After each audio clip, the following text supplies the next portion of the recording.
tous. Comme promis, nous allons continuer notre exercice numéro 7 sur la série d'exercices portant sur les nombres complexes. On avait laissé la question là pour plus tard parce qu'on n'avait pas les matériels géométriques pour faire la représentation sur le tableau blanc. Donc, on a préféré le faire dans un logiciel. Le logiciel que nous allons utiliser, c'est le logiciel GeoGebra Classic 5. Donc, c'est un logiciel complet en termes de représentation. Donc, il y a la partie graphique qui est la partie là qui est active. Je tiens à préciser que le logiciel permet également de pouvoir faire des calculs formels, plein d'autres choses, tableur, calcul de la probabilité et consorts. Mais la partie qui nous intéresse, c'est la partie sur laquelle je suis là actuellement, la partie active là, qui est la partie graphique. Donc, pour pouvoir, la question qu'on avait laissée, c'était de représenter des points M0, M1, M2 et puis M4. Donc, on avait déterminé leur forme algébrique et puis leur forme trigonométrique. Donc, c'était de représenter ces 4 points-là dans le plan complexe en question. Sans tarder, je tiens à préciser directement que il y a deux méthodes pour pouvoir faire de la représentation de points dans un plan complexe. Donc, il y a la méthode qui permet d'utiliser la forme algébrique du point et il y a une seconde méthode qui permet d'utiliser la forme trigonométrique. Et pour ce qui est de la forme algébrique du point, par exemple, si je prends un point M qui a pour affiche Z est égal à 1 plus 2i, pour représenter ce point-là, il suffit de placer quoi? Et la partie réelle du point. Pour l'exemple, 1 plus 2i, la partie réelle c'est 1, la partie imaginaire c'est 2. Donc la partie réelle là qui est 1, c'est lui que vous devez placer sur l'axe des x, c'est-à-dire là des réels. Et la partie imaginaire qui est 2, c'est lui qui doit être sur l'axe des y, c'est-à-dire là des imaginaires purs. Maintenant, le positionnement de ces deux points forme respectivement deux vecteurs par rapport à l'origine du repère.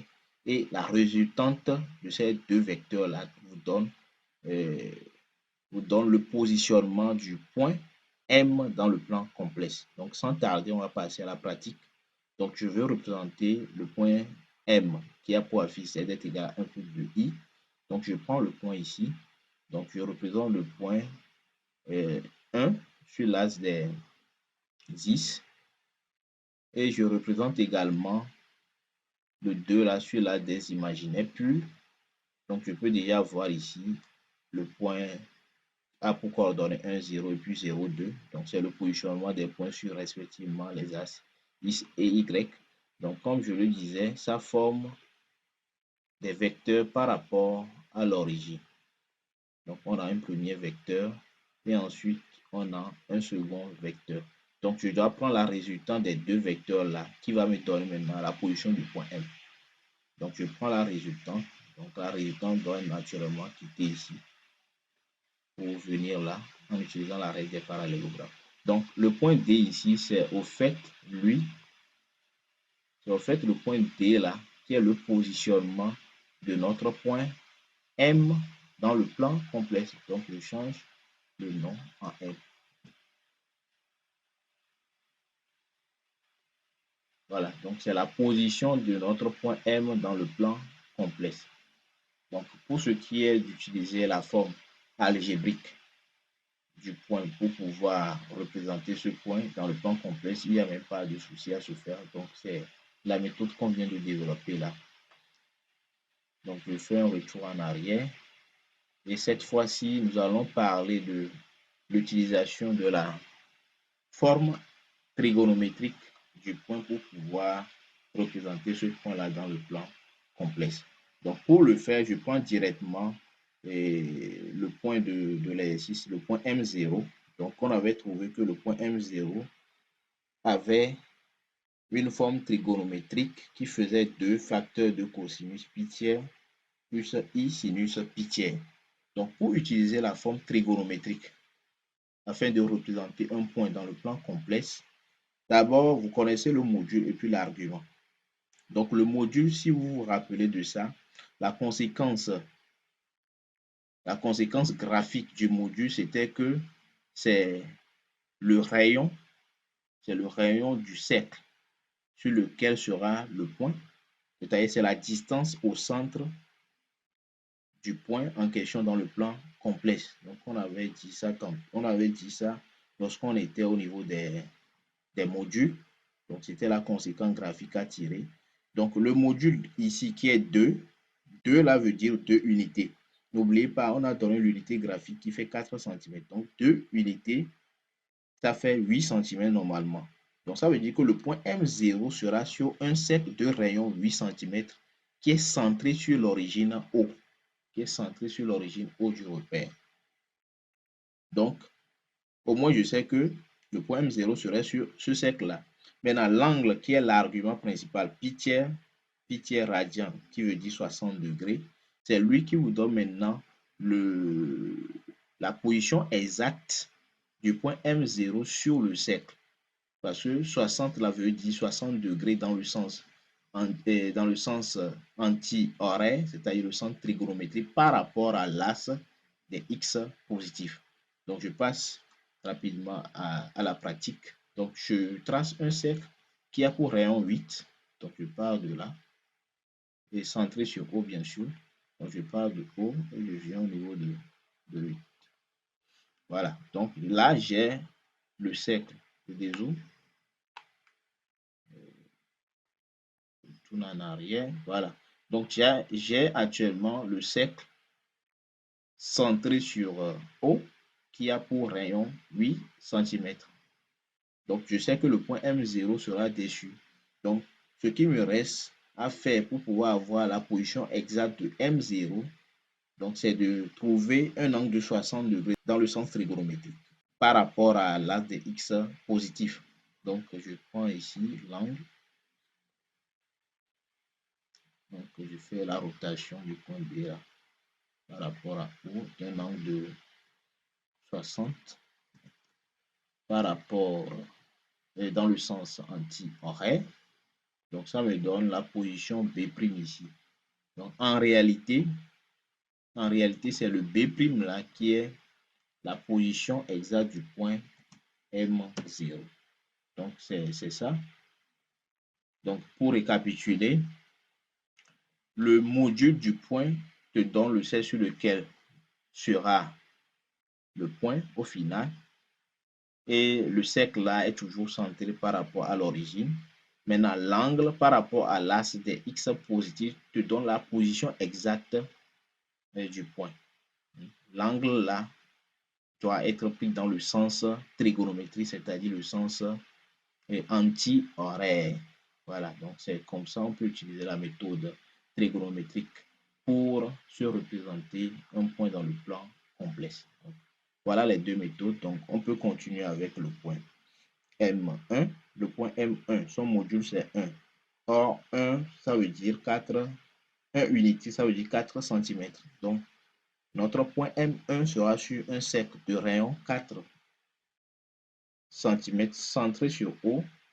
Et l'angle, c'est 5 pi sur 6, et qui la conversion en degrés nous donne 150 degrés. Donc, pour ceux qui ne savent pas comment convertir un angle de degrés en radian, vous pouvez poser la question dans les commentaires. Voilà, je vais vous donner la formule qui permet de pouvoir faire cela. Donc, je trace un cercle centré sur O, ayant pour rayon 4 cm. Et là, je fais maintenant la rotation de 150 degrés par rapport à l'axe des X positifs. 150 dans le sens anti-horaire. Voilà, ça me donne une position ici. Donc le point là, c'est lui qui est notre point M1.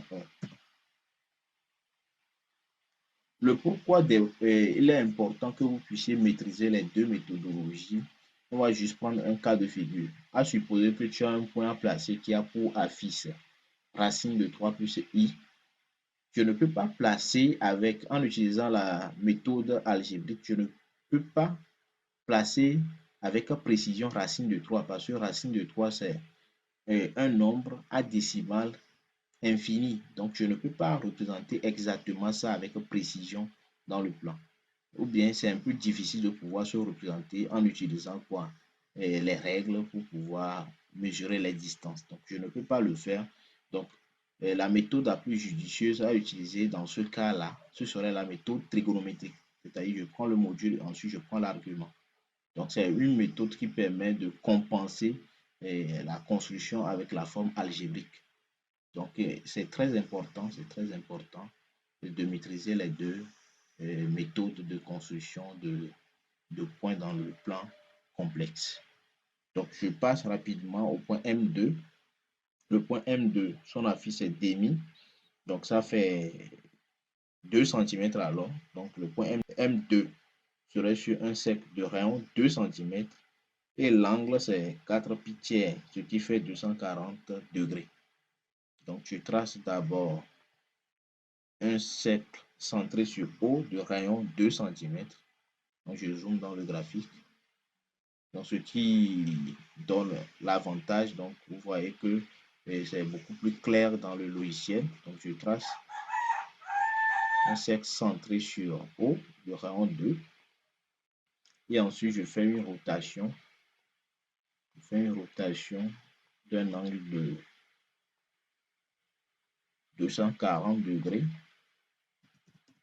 dans le sens anti-horaire par rapport à la de X précis. Donc, ça me donne le point là qui est en réalité notre point M2.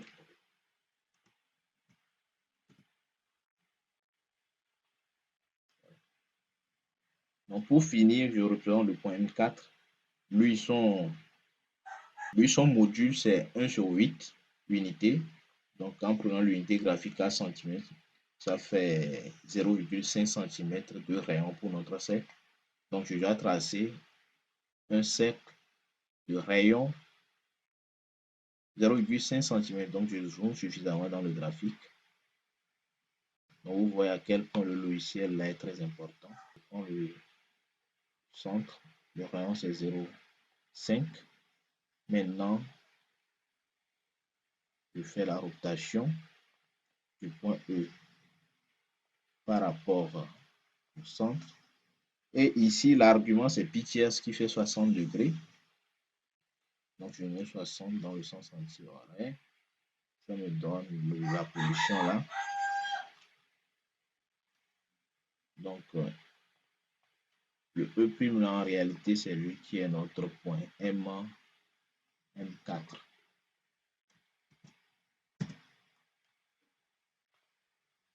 Voilà, nous sommes maintenant arrivés à la fin de notre série là et qui répond à la question comment représenter un point connaissant soit sa forme algébrique ou bien sa forme trigonométrique dans un plan complexe.